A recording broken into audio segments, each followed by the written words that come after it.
friends, welcome back to the Diksha की classes and today we will continue to chapter number 8 from class 10th maths। यानी कि हम कक्षा 10वीं के गणित के अध्याय 8 को आज जारी करेंगे और देखेंगे यानी कि सीखेंगे। सबसे पहले तो क्या यहाँ पर कुछ त्रिकोणमितीय मान यानी कि ट्रिग्नोमेट्रिक वैल्यूज तो क्या होती हैं, लेट्स सी। सबसे पहले तो हम यहाँ पर सीखेंगे समकोण त्रिभुज यानी कि राइट एंगल। ठीक है, तो जो राइट एंगल है हमारा भी, जैसे ये बी जो है ये क्या होगा, राइट एंगल। ठीक है, क्योंकि जो सबसे पहली पहचान तो ये होती है कि राइट एंगल जो है वो 90 डिग्री का कोण मतलब उसमें कंपलसरी है होना। ठीक है, तो इसीलिए ये राइट एंगल है यानी कि समकोण है, 90 अंश का कोण बनता है उसमें। तो जो हमारा 90 अंश का कोण रहता है और उसके सामने वाली जो साइड होती है वो क्या कहलाती है, कर्ण यानी कि हाइपोटेनियस। ठीक है, ये क्या होगा हमारा हाइपोटेनियस, किसके सामने का, 90 डिग्री के सामने वाला साइड। ठीक है, मीन्स भुजा।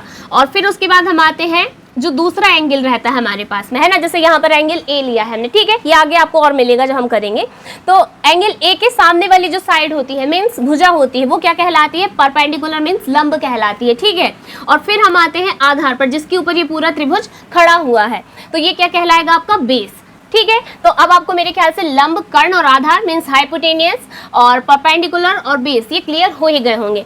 नाउ वी कम टू लाल कक्का मीन्स PBP अपॉन HHB। अब आप सोच रहे होंगे कि ये क्या होता है, so let me clear you कि L फॉर लंब, ठीक है, A फॉर आधार और L फॉर अगेन लंब। फिर नीचे आते हैं तो K फॉर कर्ण और A फॉर आधार। अब हम आते हैं यहाँ पर PBP, तो जो P है इट इज परपेंडिकुलर, B मतलब कि बेस, ये फिर से परपेंडिकुलर, नीचे हाइपोटेनियस और ये बेस। ठीक है, तो आपको सबसे पहले ये ट्रिक याद रखनी है, मतलब अगर आपको ये याद हो गया ना, ये छोटा सा जो फॉर्मूला है अगर ये याद हो गया तो आपको ये वैल्यूज अपने आप याद हो जाएंगे।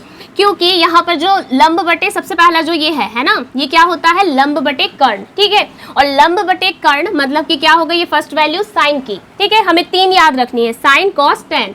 अगर साइन कॉस टेन याद है तो आप लोगों को बाकी की 3 वैल्यूज अपने आप याद हो जाएंगी। ठीक है, सो लंब बटे कर्ण किसके लिए होता है, ये साइन ए के लिए होता है। ठीक है, और इसको इंग्लिश में बोलते हैं परपेंडिकुलर अपॉन हाइपोटेनियस, है ना, तो आपको ये याद रखना है। और साइन का जस्ट अपोजिट होता है क्या, कॉसेक ए। ठीक है, मतलब कि कॉसेक थीटा जो हम लोगों ने लास्ट वीडियो में देखा था। तो ये जो है इसलिए मैं इसको नाम दे देती हूँ क्या, नंबर 1, इसलिए मैंने इनकी नंबरिंग नहीं की थी ताकि आपको जल्दी समझ में आए। तो साइन का ऑपोजिट होता है क्या, यहाँ पर कॉसेक ए। ठीक है, और इसीलिए ये क्या हो जाएगा, जैसे ये लंब बटे कर्ण है साइन ए, तो cosec A is equal to क्या हो जाएगा, कर्ण बटे लंब means hypotenuse upon perpendicular. Now we come to cos A, है ना। तो सेकंड वैल्यू क्या होती है, हमारा सेकंड त्रिकोणमितीय मान क्या होता है, मतलब कि ट्रिग्नोमेट्रिक वैल्यू कॉस ए। ठीक है, तो जो कॉस ए है इसका ऑपोजिट होता है सेक ए। अगर कॉस ए है हमारा आधार बटे कर्ण मीन्स बेस अपॉन हाइपोटेनियस। ठीक है, तो सेक ए क्या हो जाएगा, यहाँ पहले मैं इसको नंबरिंग करती हूँ। ठीक है, सेक ए क्या हो जाएगा, कर्ण बटे आधार means hypotenuse upon base. Right, now we come to tan A, है ना। tan ए जो है, tan ए का ऑपोजिट होता है cot ए। ठीक है, और tan ए की वैल्यू होती है लंब बटे आधार। ठीक है, लंब बटे आधार, तो ये क्या हो जाएगा इधर cot ए, इसीलिए आधार बटे लंब means perpendicular upon base tan ए। ठीक है, परपेंडिकुलर अपॉन बेस, तो ये क्या हो जाएगा, cot A is equal to base upon perpendicular. इधर मैंने शॉर्ट में लिख दिया और इसको हम नंबरिंग कर देंगे 3 क्योंकि it is opposite of tan ए। तो अब आई थिंक आप लोगों को ये वैल्यू समझ में आ गई होंगी कि साइन का ऑपोजिट होता है कॉसेक।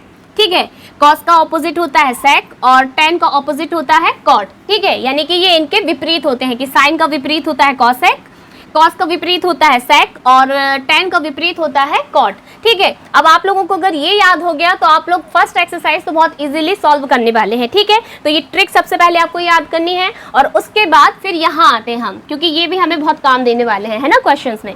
सबसे पहले हम आते हैं साइन ए पर।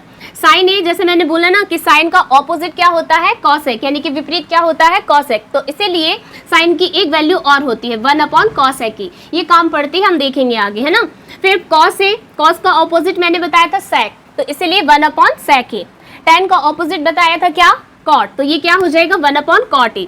अब कॉसेक, जैसे अगर साइन का ऑपोजिट अगर कॉसेक है तो कॉसेक का ऑपोजिट क्या हो जाएगा, साइन, तो यहाँ हो जाएगा 1 अपॉन साइन। वैसे सेक का ऑपोजिट क्या हो जाएगा 1 अपॉन कॉस, और कॉट का ऑपोजिट क्या हो जाएगा 1 अपॉन टेन। मतलब कि ये सब एक दूसरे के विपरीत है। तो अब आई थिंक आप लोगों को ये सारी चीजें क्लियर हो गई होंगी, त्रिकोणमितीय मान मतलब कि ट्रिग्नोमेट्रिक वैल्यूज।